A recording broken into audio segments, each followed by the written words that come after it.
Good evening, everybody. This is the Sports 2.0 show, the special edition, the Get the Kids to Bed version, Wednesday night. It is the last Wednesday, the last hump day in the month of July. We are ready for August. The next time we'll be on will be August, so we can officially see you July here in a few minutes, Mr. Tim, the Matrix. I'm adding it. Good evening. Adding it to the list right now. Thank you for that, Rodney. Thank you for that last edition. This seal list felt a little short, so I'm always looking to add more things. Yeah, see ya get the kids to bed version of the show in July. All right, man. So we've got several things we can talk about tonight. I think we'll go ahead and, well, first of all, so dude, TBT. Yeah, I'm glad that you brought it up, Rodney. Yeah. Honestly, there is no bigger sports story right now than the always a brave TBT team that is neck and neck right now with Boeheim's Army. It's a 3 seed versus a 7 seed. The final game in Peoria before the entire tournament shifts to Dayton. I don't know about you, but I get the sense personally that this is all that you want to talk about tonight. Neck and neck. Isn't it like a 10-point game at halftime? It was a 17-point game. It is now a 10-point game. And last I checked, literally 5 days ago, Bradley was down 72-59 in the Elam ending, and look what happened. So, if this come back, kids. If this game's neck and neck, they got some long ass necks. So, hey, when do we find out what the Elam ending score will be? So the Elam ending will be determined. So when there's 4 minutes left in the fourth quarter, the next dead ball, the clock will stop, and then they just add 8 points to whatever the winning team's total score is. Okay. Yeah. So we may know by the end of the show, depending on how long the third period goes. Maybe not. Probably not. No, probably not, because basketball takes forever. So I was going to mention I'm fighting one of these stupid summer head colds, and I don't like it. I'm sniffling and sneezing. It's kind of brutal, man. I don't like it. I'm kind of a baby when I get sick, man. You don't seem to get sick very often. No, hardly ever. And I don't think I'm sick. I'm not sick. Yeah. It's got one of those stupid head colds and it's driving me crazy. Anyways, let's get on with the show. Sports 2.0 Network, to Get the Kids to Bed version. I'm Rodney Newpool. He's Tim the Matrix Van Stratton. All right, let's start Major League Baseball. What trades have gone down and what trades may still go down and what? So what is it, 3 o'clock Friday? 3 o'clock yes, Central sir. on 3 Friday? o'clock Central time on Friday. Yeah. We will have all of our answers. And by that, I mean probably like 3:15, because you know how it goes. Yeah. There's like, let's see if there's any trades that beat the deadline. And then at like 3:20, we find that there was some big blockbuster that happened. Yeah. So Joey Gallo on the move. Is that the biggest tonight? Yeah. Tonight, yeah. I mean, unless you think Eduardo Escobar is a blockbuster, but yeah, I think Joey Gallo is probably your biggest name. And we knew that the Yankees were coveting him and that they really liked him. And you can't help but be just tantalated by the power potential of that left-handed bat at Yankee Stadium. Oh, absolutely, absolutely. And if they can get Judge and Stanton going together with a Joey Gallo, obviously that lineup's going to have a lot of pop. Yeah. They still just haven't clicked. They're not necessarily pitching very well. I mean, they're not healthy either. No, they're 9 games out in the East. What are they? About 7 games out, 6 games of the wild card. I mean, I don't know as if Joey Gallo is the guy that's going to push him over the edge. And Joey Gallo is a free agent, right? Should be, yeah. So I mean, yes, it's a move to make them try to compete this year. I'm just not sure it's going to be enough. Eduardo Escobar to me is like icing on the cake for Milwaukee, and I know he's not necessarily an elite hitter, but he's a pretty dang good hitter, and he's a guy that's really going to help that lineup and with a team that's already running away with their division. I mean, that's another good move for Milwaukee. By the way, Joey's got one more arbitration year after this season, and then he's a free agent going into 2023. So he'll be a Yankee for at least the next season past this. But going to Eduardo Escobar, the former future White Sox Eduardo Escobar. Yeah, that's a good move for Milwaukee. I know that they were flirting with the idea of a Josh Donaldson or a Trevor Story, but Escobar they were able to get for not a whole lot. He's a huge upgrade in an infield that desperately needs some offense. Yeah, it's a really good move, and I wouldn't be surprised if Milwaukee goes and they try to get one more bat between now and Friday. And that brings me to Dan's message. Thanks, Tyler, for one more year of control. I know you guys got that around the same time. Dan says if the Twins trade Buxton or Kepler, he's probably going to break something. Do you believe Buxton or Kepler are on the move? I could see Max Kepler. I don't think Byron Buxton. By the way, do you know the extension that they offered Byron Buxton? I know it was a big dog. It was a big one. Well, not really. It was maybe big for Minnesota, but like I'm saying they offered him probably about $74 million, something like that. And then Buxton's and their camp countered at 80. Like it was not a huge ask to go up a little bit. And then the Twins balked at it. Like just ridiculous. It is ridiculous. But yeah, like Max Kepler, I could see him getting moved. I mean, the Twins are bad. They're bad. He's going to win anything. So, I mean, I think you got to try to work something out with Buxton and try to get him extended. When he's on the field, he's unbelievable. What else is out there in the trades that you've seen? You know, I know you got sources. You got sources all over the place. So what else you seeing or hearing out there over the next, 36 hours or so as far as trades? I'm intrigued by this possibility of Trevor Story to the White Sox. Yeah. I've read that today, and he would be coming to Chicago to play second base, and you would have him and Tim Anderson. Like, listen, I really value what the White Sox have been able to do and how they've been able to get through this season with all those injuries, but they cannot go into the postseason with Danny Mendick as their everyday second baseman. Can't do it. So Trevor Story, I think, would be a great player to put them over the edge there. Of course, we're probably going to talk a little Chris Bryant and Cubs rumors here, but there's a lot of talk about Bryant and the Giants, and the Giants have Joey Bart as a potential trade chip to offer. What I'm really intrigued by, Rodney, and I'd love to hear your thoughts on this, the Starling Marte deal that happened today. Starling Marte, who is going to be a free agent at the end of the year, was traded 1-for-1 to Oakland for Jesus Luzardo, who's one of the young starting pitchers who has multiple years of team control left. Do you think that this could be the start of teams maybe saying, hey, rather than trading a rental and getting back 2 or 3 prospects that may or may not pan out, why don't we try to just get one player who is major league ready, who does have that team control? Yeah, I do like that. Yeah, I mean, I think it could be. You're seeing kind of the changing. I mean, with new GMs in place we are always seeing constant change of GMs. Kind of the older guys are getting weeded out a little bit more. Yeah, I could see that happening, and it's probably honestly a good move. Yeah, so let's bring it to Chris Bryant, for example, right? So Chris Bryant is a free agent at the end of this year. So whoever's getting him, it's a pure rental. Let's say they trade him to a team like LA. And they do, rather than trying to get a couple guys in Double-A or whatever, they do a 1-for-1 for like Tony Gonsolin or Dustin May. Yeah. Like that's multiple years of control for a starting pitcher that's been at the major league level and that will be a part of your future for sure.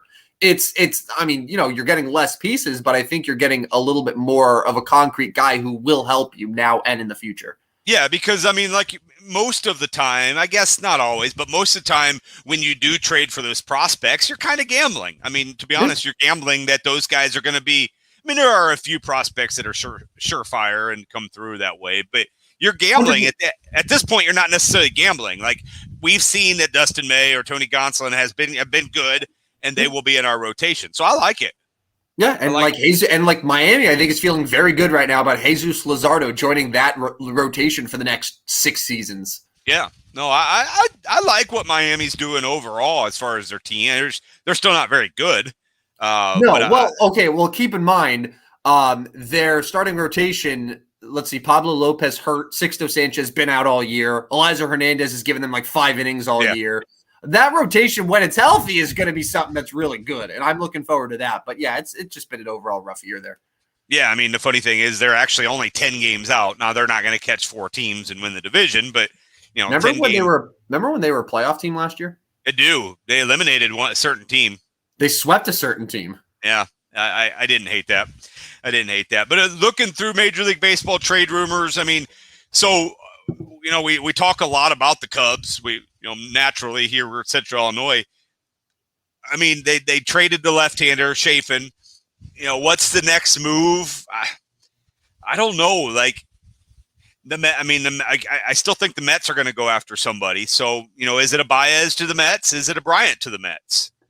Is it? And I mentioned this in our text conversation earlier, but is it weird if I say that the Cubs would be bigger douches if they didn't trade Rizzo and Bryant at this point. Just with all of like everything that they put him through over the last month or so, of basically Jed Hoyer saying like, it's time to shake things up. And, you have Rizzo's dad yesterday who's going around Wrigley Field, who is saying goodbye to all of the workers that he can find and thanking them for the years and how they've treated him and his family.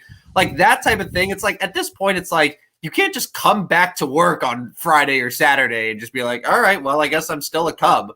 Like you just need to move on from it. But I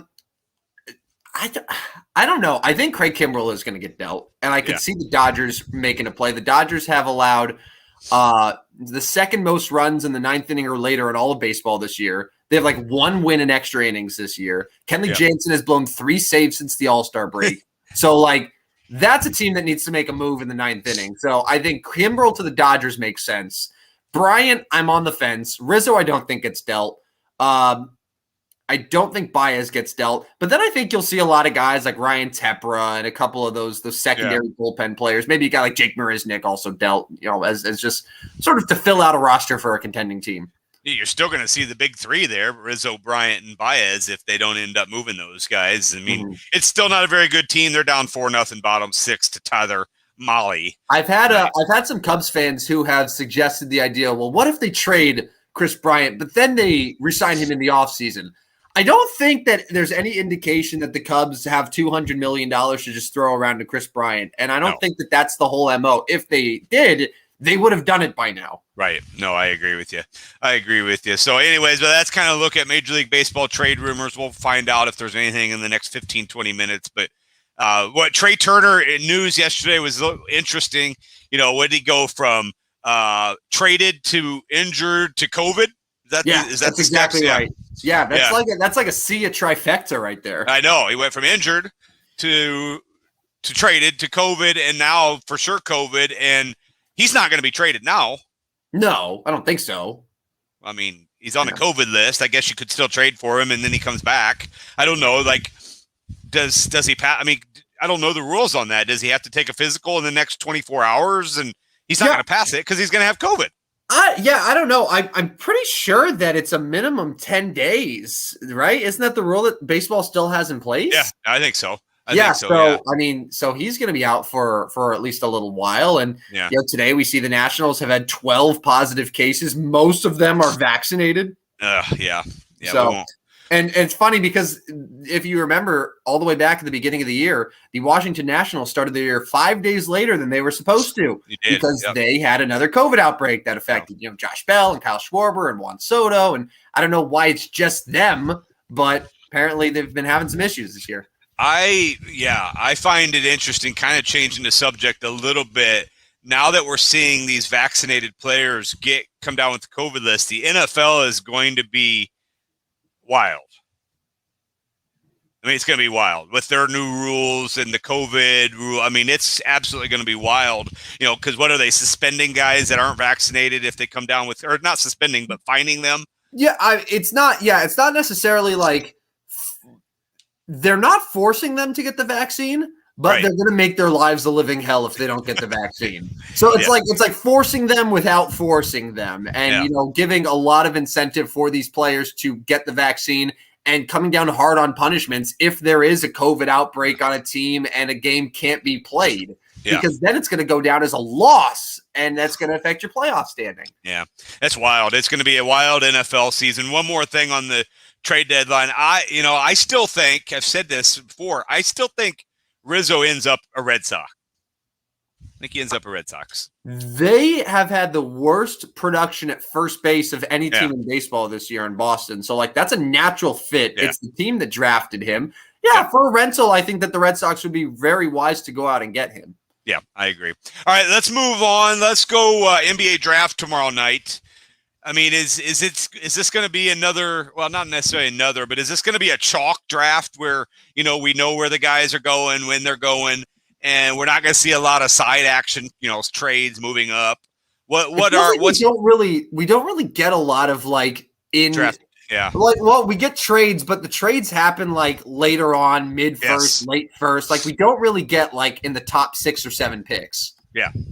Yeah. I don't know about you. I don't know how well you've been following the NBA draft. I know you like the NBA draft a lot more than the NFL draft, but I do. there are a number of guys when I was doing some research today that I have never heard of until today. I'm with you.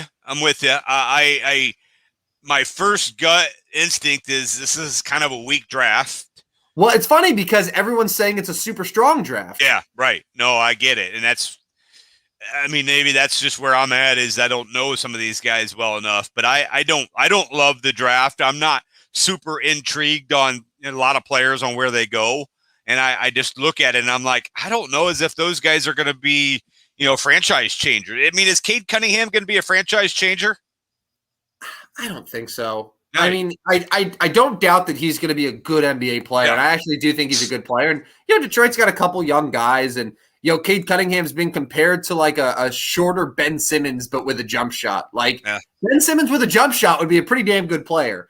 But I don't know if Cade Cunningham is going to be able to transcend a franchise right now that just is kind of stuck in the mud. Yeah. There's a couple guys though that intrigue me. I'm really fascinated to see the drafting and development of the two G League guys. Yep. Jalen Green and Kuminga. It looks like Jalen Green's going to go second to Houston, and then Kuminga could go somewhere in the top 10. A lot of people think Orlando is going to use him with one of their 2 first-round picks. So that is interesting just because there was a lot of talk of how's the G League going to develop these guys versus college basketball. Yeah. And then there's another guy who I had just learned about this week, and I apologize if I butcher the name here, but Alperen Sengun. Does that name ring a bell for you? Yeah. Yeah. So he's 6'10". He's 240 pounds. He's been playing professionally in Turkey, where he's from, and he just won the league MVP at 18 years old. Now, obviously, it's not a league that is anywhere close to the NBA, or really, I don't think it's as good as like the European League is, like where Luka was dominating. But typically, 18-year-old winning the MVP in a league, that intrigues me, like in a professional grown man league. So I think that he could be one of those guys that we look back on and say he could have gone a lot higher, should have gone a lot higher. Yeah, I know I've spoken with a lot of Cleveland people, and they're not super high on Evan Mobley. I like Evan Mobley at 3 for Cleveland, and I think he's going to help them. I think he's going to help them. Him and Jared Allen together are a front court that I personally really like. Yeah, no, and I think that they can coexist together. Yeah, it's one name that I like there, and I hope they take him at 3. But yeah, I'm just looking down kind of the mocks. Jalen Johnson, was he the guy that left Duke? I mean, where's he going to fall? I haven't seen Jalen Johnson. Yeah, I've certainly, if he was a lottery guy, he's not going to be a lottery guy anymore. He's kind of fallen out of it. Same with Corey Kispert. Corey Kispert, Davion Mitchell were like 2 college stars who at first we thought were lottery guys, but then during the pre-draft process, they fell out and other guys took their spots. Yeah. That's just kind of how it goes. Where's your boy Io going to go? So I think Io is probably not going to be a top 20 player. I could see the Lakers at 22. I really could. But I also think that it would be reasonable when you look at the late first, early second, you have a run from 30, 31, 32 where you have Utah, Milwaukee, and the Knicks all in a row. And I could see anywhere from that 30 to 32 range he goes because he's a good fit on all of them. Oh, he is. I think Milwaukee with that first pick in the second round, he's kind of been compared to a bigger version of Drew Holiday in some ways. Yeah. And what better than to play under Drew Holiday? Yeah. No, he'd certainly find his way in the league that way, and in Milwaukee, obviously, on a very good team. So it'd be interesting to see what happens there. Any other NBA draft thoughts? We're going to move on to the NHL free agency here in a minute. Actually, we do have a question. Let's go ahead and get to this real quick. It's changing subject. Have a question for this panel regarding the MLB. Well, we'd like to hear that question. That's not really a question. That's just stating that you have a question. So ask your damn question. Yeah, we'd like to hear that. Darks Age 9117. So we'll get to that question here in a bit. So NHL free agency. Basically, my perception of NHL free agency is no one wants to play for the St. Louis Blues anymore. Well, I don't think the St. Louis Blues want anyone to play for them. No, but they don't. So just to recap, they've lost Vince Dunn to the Kraken. Correct. They lost Jaden Schwartz to the Kraken. Correct. They traded Sammy Blais to Philly, but they did, add Pavel Buchnevich and then give him a nice extension. Yep. They have what else here? Who else am I missing? Mike Hoffman went to Montreal. That's right. Mike Hoffman's gone. So that's, multi-year deal there. And he was a big goal scorer for them. And Carl Gunnarsson has left. I forgot where he was shipped off to, but he's gone. Okay. And then they're kind of holding, and it doesn't look like Vladimir Tarasenko or Tyler Bozak will come back. They did not sign Bozak. He is now in free agency. And then obviously Vladimir Tarasenko looks like he could be traded. So is that 7 guys? Yeah. 7 guys gone and 1 guy returned. You got some roster spots to fill. Carl Gunnarsson announced his retirement last month. That's right. That's right. Yeah. He did retire. Yeah, so I mean now you're down 5 guys, you've added 1. You know, I guess what's the remainder of the NHL free agency look like? I know Brandon Saad is out there, but what's the remainder look like? Oh, yeah. I mean, a lot of the big dogs signed today. I honestly don't know off the top of my head who's even still available. Maybe there's a couple goalies that are, but for the most part, a lot of the big guys are signed today. And if you didn't get any of them, then you're kind of screwed. I'm trying to see who the best player is that's still available. I mean, David Krejci, but he's probably going to be back in Boston. Yeah. Blake Coleman signed, Jaden Schwartz signed, Ryan Suter signed. Yeah, I don't know. Did Thomas Tatar sign anywhere? I don't think so. I don't think so. So maybe Thomas Tatar could be an option. Yeah, you mentioned Brandon Saad. Yeah. I don't think Kyle Palmieri technically signed, although it looks like he's coming back to the Islanders. Zach Parise, I think, is still available. Yeah, I did hear. Yeah, I think so too. Hey, let's go ahead and get to this question he's got. I don't know if we can. Here we go. Oh, my God. Okay. Yeah. So he says, this may be an unpopular opinion, but I have been saying all year that the Dodgers have been the worst team this year. I think he just means the most disappointing. And yet the media and fans have been saying the Yankees have been by far the worst and most disappointing team all year. My question is, how can anyone say LA is at all what was advertised this year when they have been in second all season and lost 12 of 13 games and look nowhere near what they were last season? I think he's got more here. All year I heard from fans and analysts that there was a 100-plus win Dodgers team. They would easily win the NL West and run roughshod over the entire MLB. And that team, at least in my eyes, has been missing all year. So I guess the question kind of has been, Tim, I'll just ask you, Dodgers or Yankees been more disappointing this year? I mean, I will say the Yankees because the Dodgers, even though they may not be the 100-plus win juggernaut that many expected them to be, they're still going to be an easy playoff team and can very much win the NL West still. And there's been really no doubt at that. The Yankees have gone from the AL East favorite to like the 7th or 8th best team in the American League. Like not very good at all and just barely clinging above 500.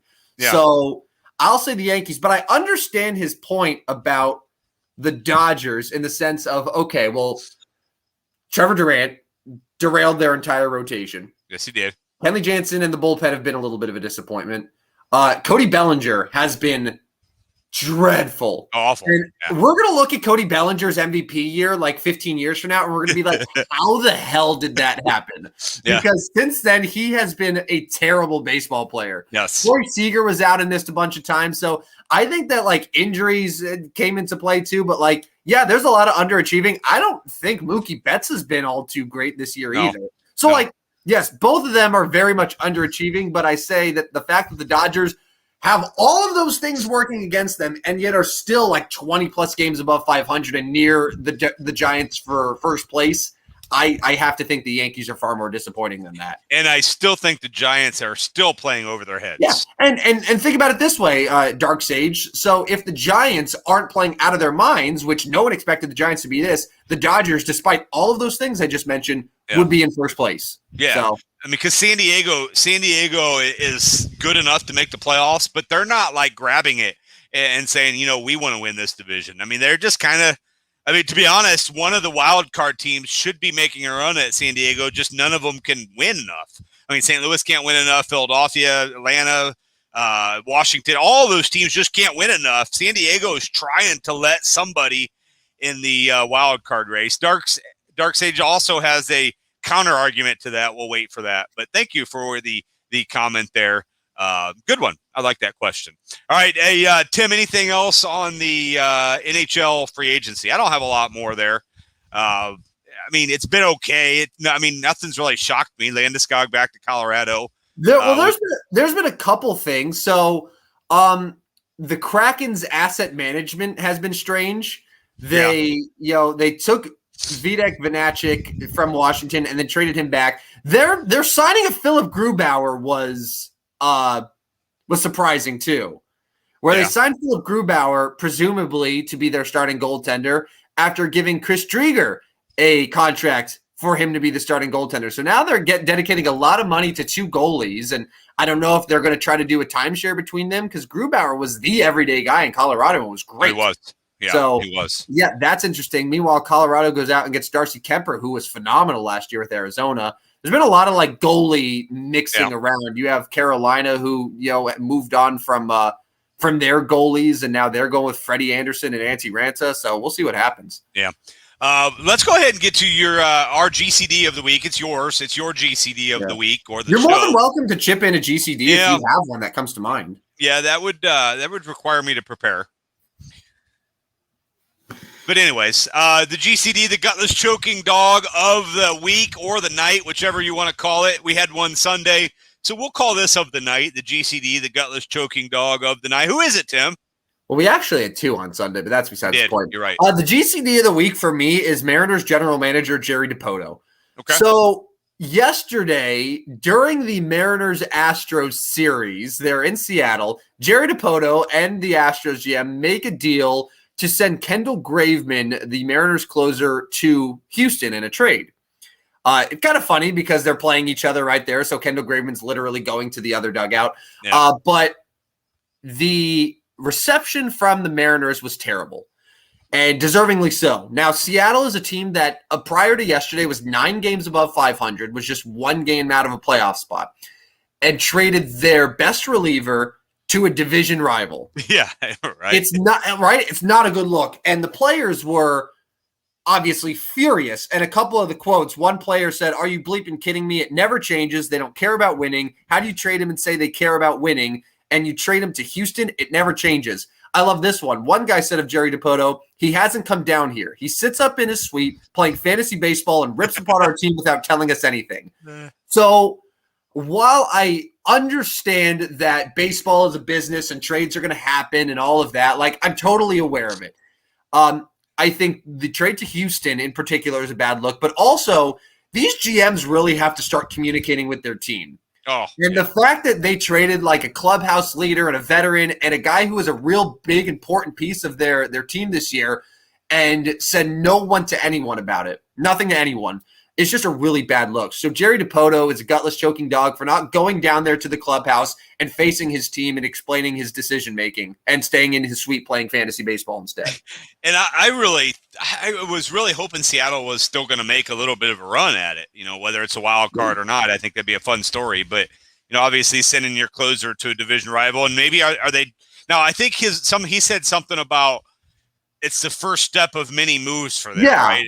Which Jerry Dipoto has made more trades than any GM in the last several years by far. And, they went out and got Tyler Anderson, the starting pitcher from Pittsburgh, and presumably Seattle's going to do a couple more things. But it's really the principle of making that type of move and then not having the bravery to go and face your team and explain the decision-making. And the players getting to the press first and showing their reaction and then forcing Dipoto to put out a statement as a result of it. Congratulations, Jerry Dipoto. You are the gutless choking dog of the night. Congratulations. Yeah. Also got forced by Artie Moreno into giving Josh Hamilton $125 million. But that's the next point. Yeah, he did. Let's get to the SIAs. The SIAs for tonight, the SIA time where we talk about those that have been eliminated in the last few days, whether it's their job, it's their, I don't know.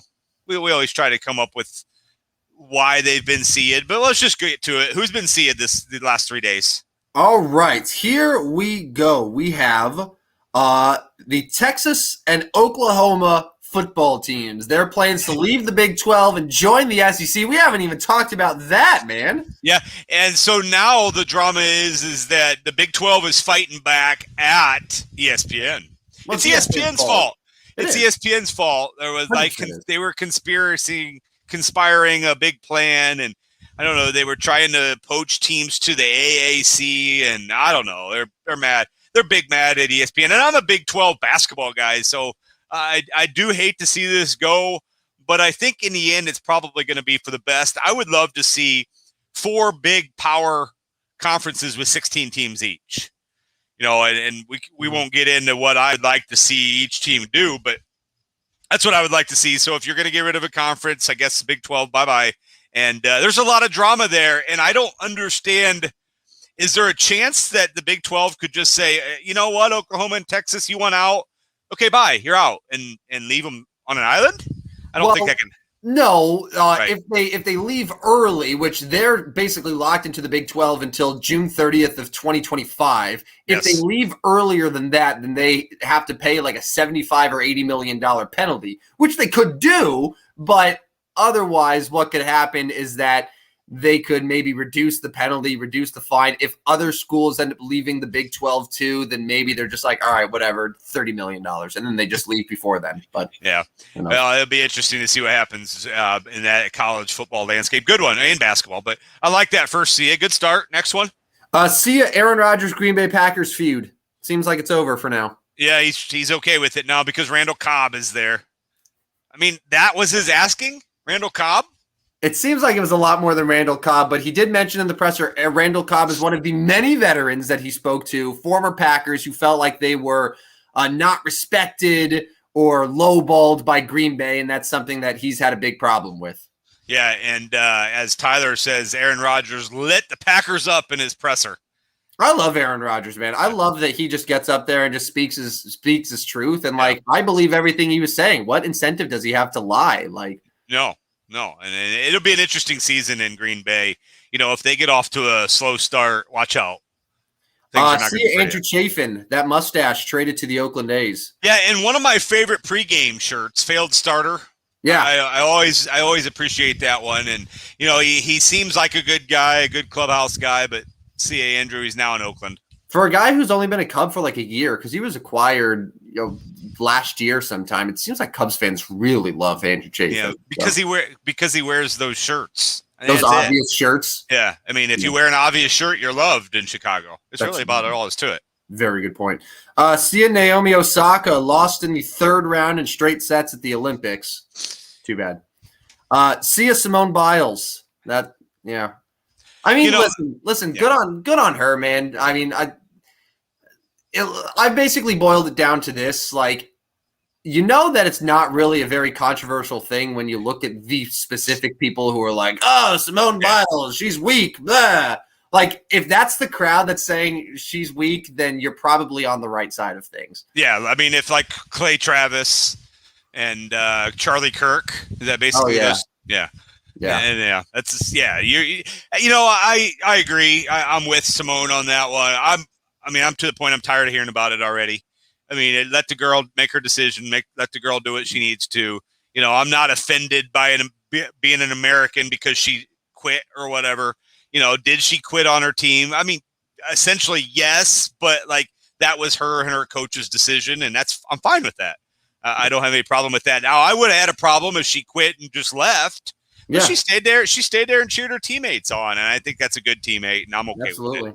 I'm okay with Allie Raisman said something too that really caught my eye, that Simone Biles was favored for 6 gold medals this year. Can you imagine going into the Olympics? Your family's not around. There's all this pressure though to win 6 gold medals, and if you don't, then people consider you a failure. Yeah, no, the pressure's got to be enormous, and and the other side of that, the Clay Travises are, well, this is what you signed up for. You can't handle the pressure, then don't do it. But it's enormous pressure, and I'm glad she did it and stood up for herself. So, I mean, is there status of her next week? I mean, I know she pulled out of the individual tomorrow. Status of next week, do we think she's going to compete? I don't know. I just assumed that she was just out of the Olympics, period. But yeah, I know there was talk about her being able to still compete individual in a few events next week, and I think that's still up in the air. We'll talk about it a little bit more on Sunday. See you, Marc-Andre Fleury, traded to the Chicago Blackhawks. Might not play for the Blackhawks, but he's been traded there. So yeah, no, I mean, I can't really blame the Blackhawks, I guess. They didn't give anything up, but No, it's not them. I think if anything, it's more Vegas not telling Marc-Andre Fleury, "Oh yeah, we're trading you," and having him uproot his family to go to Chicago. But on the other side, it's like Blackhawks. You traded for this guy, not knowing if he's going to play for you. Yeah, that's also a good point. Yeah. See ya, Christian Yelich, COVID list. Yeah. See ya, Trey Turner, COVID list. See ya, Washington Nationals, just COVID list. All of you. Yeah. See ya, Blake Bortles, cut by the Packers. He's the one person who is not happy that Aaron Rodgers is back. Yeah, but I mean, the writing's on the wall for Blake. He's smarter than that, right? I mean, and he's going to get a backup job somewhere, right? I should. Yeah. Well, by the way, going back to the whole Randall Cobb thing, Skeeter and I had the observation on Monday that the Chicago Bears basically facilitated Rodgers' return to Green Bay. By trading Anthony Miller to Houston, the Texans therefore had Randall Cobb be basically, disposable, and then the Packers swooped him up. So because of the Chicago Bears, Aaron Rodgers is back in Green Bay. And you're going to pay for it. Yeah. It's so cute how so many Bears fans are like, Rodgers, we're not worried about Rodgers. Idiots. I mean, let's just put it this way. If they don't have Aaron Rodgers, you're a favorite to beat the Packers. If they have Aaron Rodgers, you're an underdog both games against the Packers. Plain and simple. Period. End of story. But also, let's be honest. Knowing how this Packers-Bears thing typically goes, Jordan Love would light their asses up anyway. Yeah, probably. Yeah. See ya, Kendall Graveman. I mentioned him in the GCD of the week, traded to the Astros. See ya, Katie Ledecky, who failed to medal in the 200-meter freestyle. Now, she did get a gold medal for something afterwards, but I just expect Katie Ledecky to medal every time that she's in a pool, so that was a little surprising to see that she didn't. And swimmers get like 12 chances to win gold medals, so right. I expect her to win all of them. See ya, Starling Marte, the talented outfielder traded to the Oakland A's. See ya, Arthur. Do you remember the cartoon Arthur? I do, yeah. So it's been on still since 1996, but they have announced that after winter 2022, 25 years on the air, Arthur will sign off. That's disappointing. Arthur the Aardvark. Yeah, by Arthur. Or is it Aardvark or Anteater? Arthur, I'll look it up. Me in the chat. Is Arthur an Aardvark or an Anteater? I don't know. We're gonna look it up. What a wonderful time play. I think he's the Anteater. Anteater, Arthur the Anteater. All right, good. Dan's saying Aardvark. Tyler's saying Aardvark. I see Arthur the Anteater right here on Google. Oh boy. Is this one of those like a Mandela effect things where people think that it's one thing and then other people in a separate universe think it's another thing? Maybe. Arthur Timothy Reed. It's like the Bernstein Bears. I don't know, man. I don't know. I'm going to go species. He's an aardvark. He is an aardvark. According to Wikipedia. Where were you seeing Anteater from? Well, I went to Google, and there he was. Huh. Arthur the Anteater. Yeah, Tyler bringing up, it's like the blue and white dress. Yeah. Or no, it's like the blue and black versus white and gold. I definitely saw white and gold in the dress, by the way. If you were wanting to know, Arthur is also a Christian. Does he practice his faith in the cartoon? I don't know. It says he's Christian, and his birthday is May 25th, and his best friend is Buster Baxter. I knew that one. That one is real. I think the other two are just made up because it's Wikipedia. That's very strange. I don't know. All right. We'll see you, the Christian Arthur, the Aardvark. All right. Okay. See you, Eduardo Escobar. See you, Joey Gallo. And finally, last but not least, Rodney, see you in the month of July. That's courtesy of you at the start of this show. Month of July for our show. Now, we still have a couple days left of July, so take full advantage of those great days we do have coming up, including the Major League Baseball trade deadline, including the 31st of July, which comes on a Saturday. But yes, we are complete with the month of July. Tim, that was a good show tonight. I appreciate it, man. I appreciate you coming on with me tonight. Have you ever noticed that like Arthur's ears are like here, but when he puts on the headphones, they're like on the side of his face? It doesn't make any sense. Weird that happens. Wait, one more thing here. Dark Sage says, my counter argument is this. Oh, we're back to this. Okay. All right. When did New York's bullpen or hitting implode as bad as the Dodgers did? Losing 12 of 13 is acceptable? How?